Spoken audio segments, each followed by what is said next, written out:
আমি সব জায়গায় আমার পরিচয়টাই তুলে ধরি, কিন্তু আজকে আমরা এমন একটা গ্রামে, এমন একটা সমাজে দাঁড়ায় আছি যার সাথে আমার আব্বাজান রহমতুল্লাহ আলাইহি হৃদয়ের আত্মার সম্পর্ক ছিল। এই নরহাট গ্রামের কথা, নরহাট গ্রামের নাম আব্বার মুখ থেকে যে কতবার শুনছি এখানে কোনো আয়োজন নেই। তো নরহাট গ্রামের সাথে আব্বাজান রহমতুল্লাহ মহব্বত, আব্বাজান রহমতুল্লাহ সম্পর্ক কেমন ছিল এটা আমি অত বর্ণনা করবো, এর কোনো দরকারই বলে না। এরপরেও আপনাদের কাছে আমি দোয়া নিতে আসছি। আমাদের আসন্ন যে 13তম জাতীয় নির্বাচন, সেই নির্বাচনে আল্লামা মামুনুল হক সাহেব দামাত বারাকাতুহুম ওনার দল বাংলাদেশ খেলাফত মজলিসের পক্ষ থেকে আমাদের ব্রাহ্মণবাড়িয়া 1 আসন তথা নাসিরনগর উপজেলার জন্য আমাকে মনোনীত করেছে। এই জন্য আমি আপনাদের কাছে দোয়া নিতে আসছি। আর সংক্ষেপে যে কথাটা আমি আপনাদেরকে বলতে চাই, সেই কথাটা বলার আগে হযরত নূহ আলাইহিস সালামের ছোট্ট একটা দোয়া আপনাদের সামনে আয়াতের তর্জমা করি।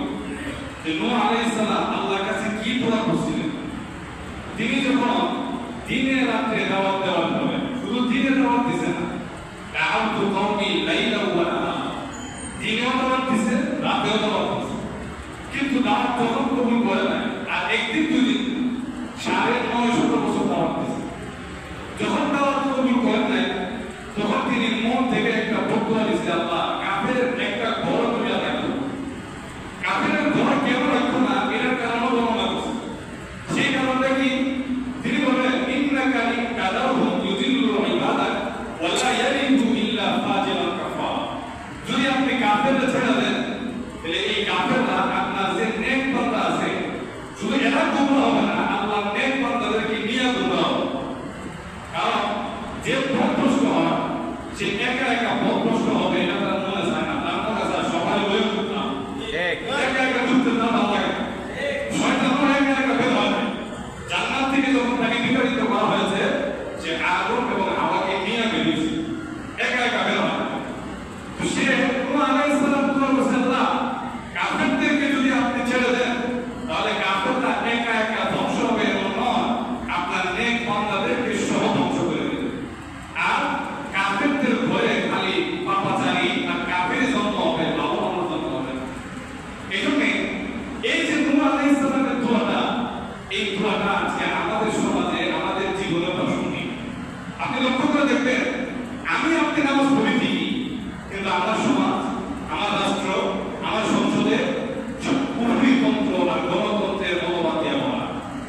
যদি আমি আমার সমাজকে পরিবর্তন করতে চাই, আমার রাষ্ট্রকে পরিবর্তন করতে চাই, আমার জাতীয় জীবন, আন্তর্জাতিক জীবনকে পরিবর্তন করতে চাই, আল্লাহ দেওয়া খেলাফত কায়েম করা ছাড়া আর কোনো বিকল্প রাস্তা নেই।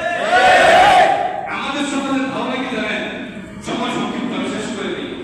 আমাদের সমাজের মানুষ মনে করে যে সমাজে যদি খেলাফত কায়েম হয় তাহলে মনে হয় হুজুররা খালি সুরের হাত কাটবে আর জিনাকারীদের হেফাজত দিয়ে হত্যা করবে, আর কোনো কাজ নেই।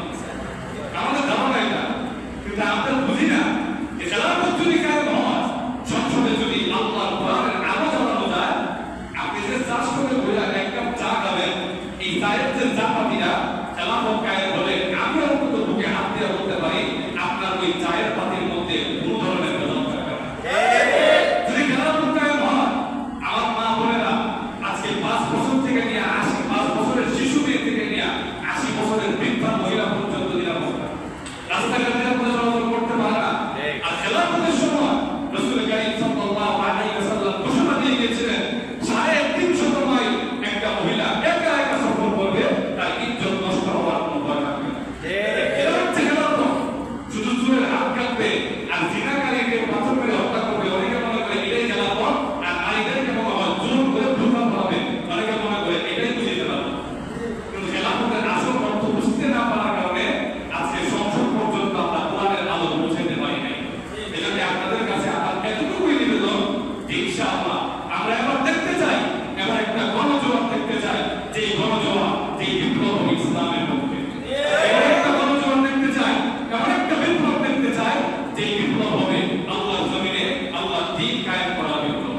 ইনশাআল্লাহ আমরা বাংলাদেশ খেলাফত মজলিস থেকে মাঠের ময়দানে বলে সুরেরা বৃষ্টিতে ভিজে আমরা ইনশাআল্লাহ আল্লাহ দ্বীনের জন্য কাজ করতে রাজি আছি। সুতরাং আপনাদের কাছে এতটুকুই আহ্বান, আমাদের এই সফরে আপনারা ইনশাআল্লাহ আমাদের সঙ্গে থাকবেন।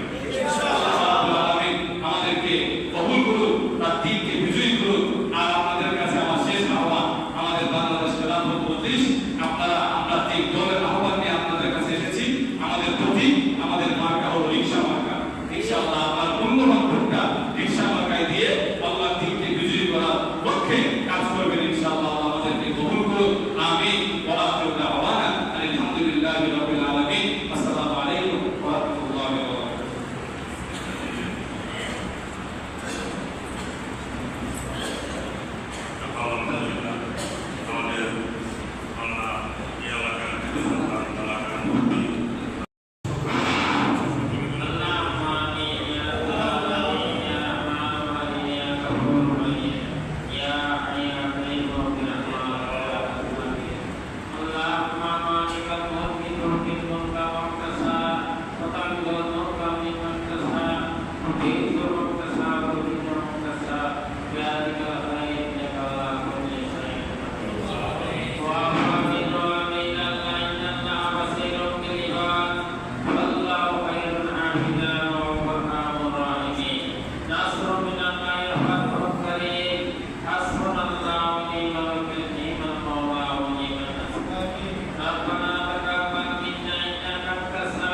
Bye.